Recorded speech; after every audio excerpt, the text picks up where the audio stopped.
Hello. Today I'm going to talk about how I started cooking real food and how I learned in hopes to teach you how you can start from where you were.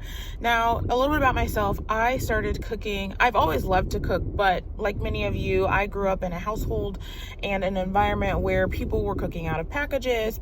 Things were cooked from scratch. It was kind of half done. And when 2020 hit, we realized we don't really know that much, even though we loved cooking, that we really didn't have the tools needed to survive. And so given the current climate and how everything is going, I thought it would be helpful to share a little bit of my story, and then hopefully it will help you learn to cook where you are.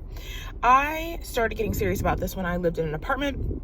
I was single, and I didn't really have a whole lot of extra income. I had maybe a middle class income, but when you're single, it kind of dips below because all the bills fall on you.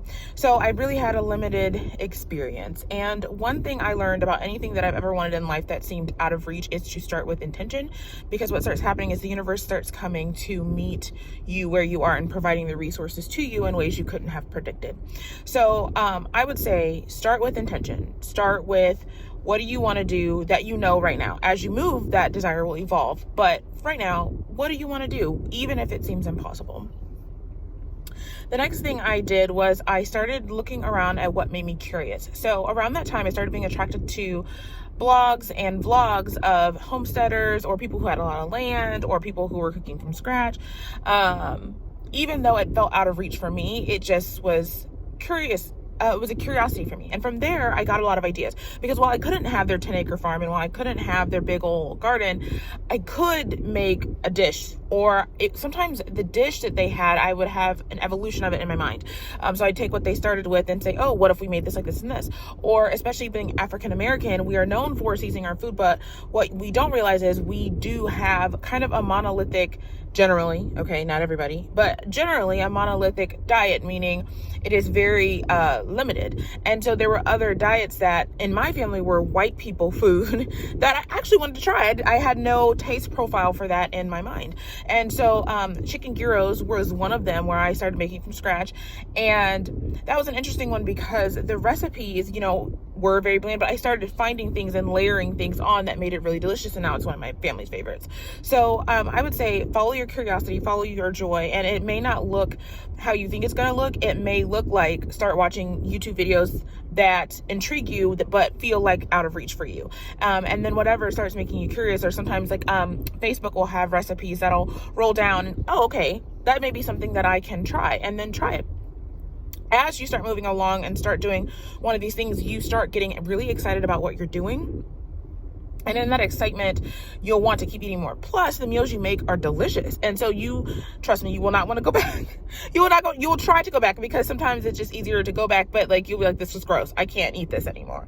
And so that will propel you forward, and then things will come your way to start giving you more money or more resources. One of the things that I started doing was looking more at my sales papers, the papers that I normally throw away. I noticed Aldi on Wednesday have their meat sales. Okay, so I can get me a little something there.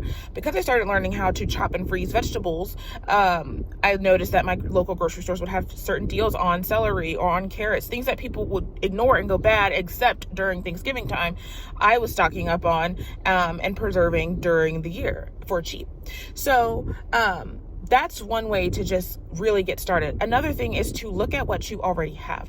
So for me, I was like, okay, I like strawberry jelly. I like butter. Right? So these are simple things that you can start making. In an apartment, I started supplying all my strawberry jelly by just going to the store or going to the farmer's market, buying strawberries and making jam, to the point where now I try to buy the stuff from the store.